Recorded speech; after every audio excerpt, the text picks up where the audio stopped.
Today we are going to discuss the Self-Learning Module 2 for Grade 7, second quarter.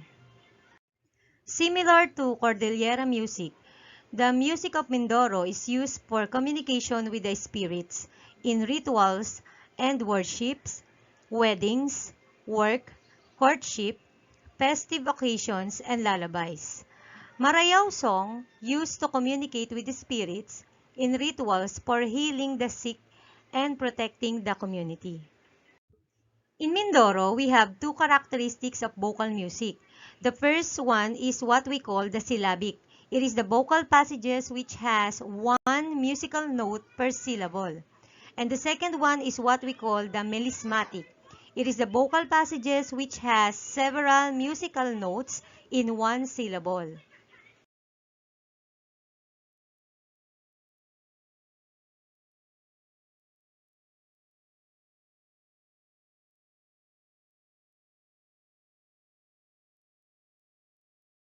Ding dong merrily on high, in heaven the bells are ringing. Ding dong verily the sky is ridden with angels singing.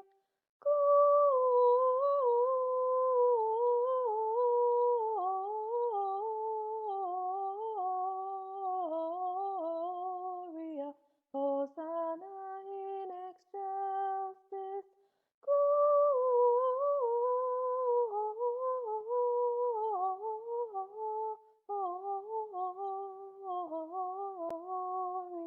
Hosanna in excelsis.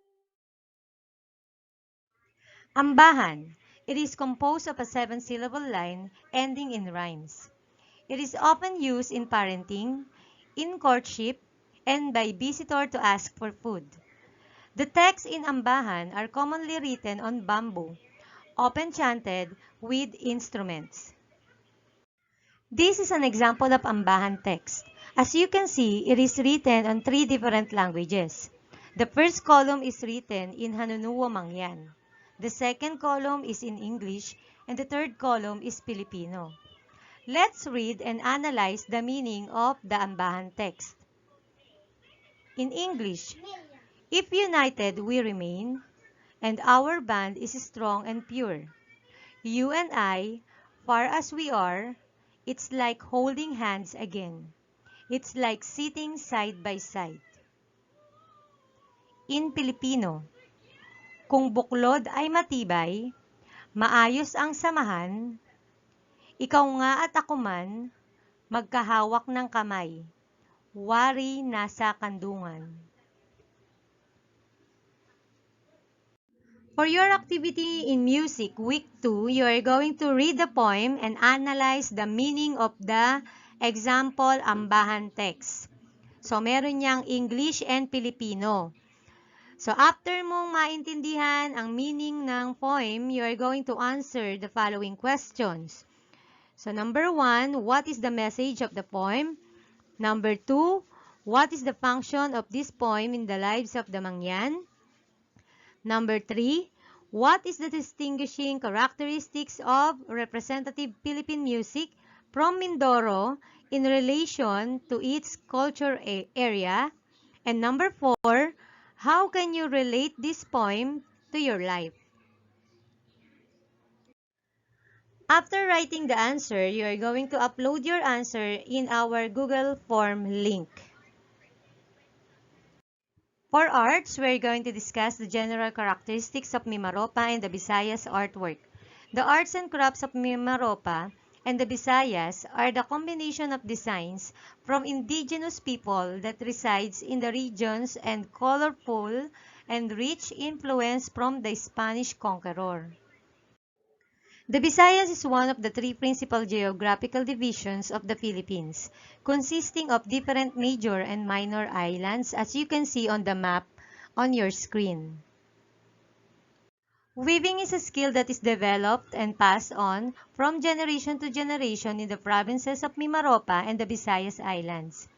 Most of their craft are made from materials that are abundant in their areas like tikog, buri, rapia, pandan, and others.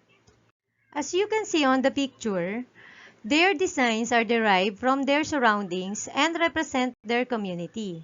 Some are used for religious activities, while some have utilization function and even became large industry for them. For your arts activity in quarter 2, week 2, you're going to do the jars and weave. What are the materials needed? You are going to need plastic bottle, any kind of plastic bottle, yarn, or scissors.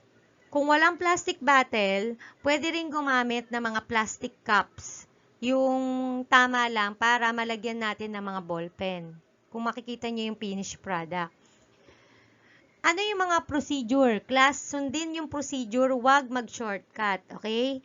So, gagamit kayo ng scissor, mag-ingat sa paggamit ng gunting. Sundan lang yung procedures para matapos ng mas maganda. Okay?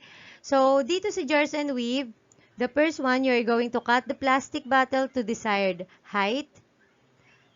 Second, cut the side of the bottles evenly to make strips. Do not cut all the way.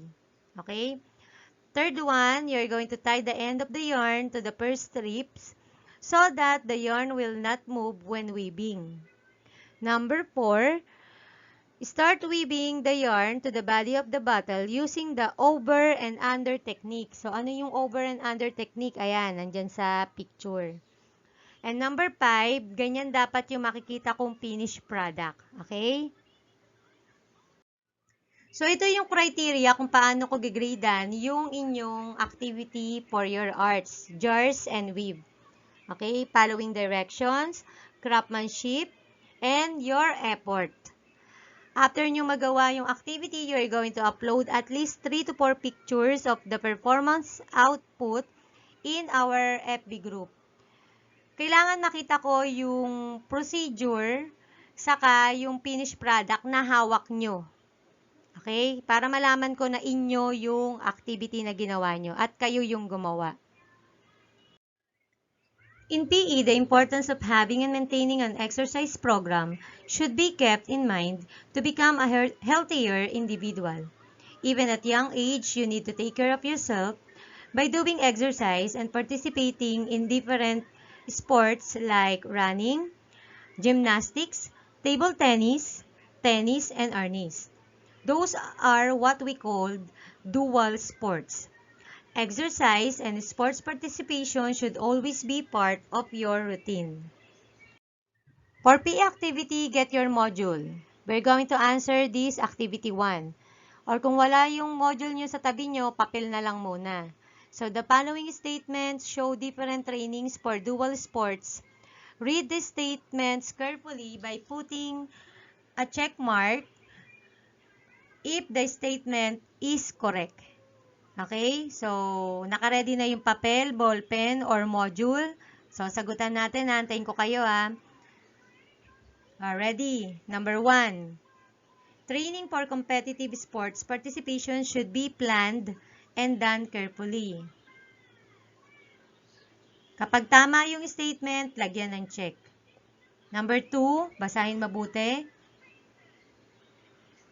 Number 3, variety refers to doing different weightlifting, exercise for different muscle groups. Number 4, injuries can be caused by insufficient time spent on warming up and cool down. Number 5, you should not devote time for rest when you exercise. Number 6, cross-training is an effective way to add variety in your exercise program. 7, sets and repetitions are important elements of flexibility exercise. Ulitin ko, check mark lang kapag correct yung statement. Number 8, training for dual sports entails knowing the components of fitness that are needed in these sports. Number 9, the intensity of your exercise is crucial to improvement. And number 10, tennis requires great coordination. So, mamaya i-upload natin yan sa Google Form.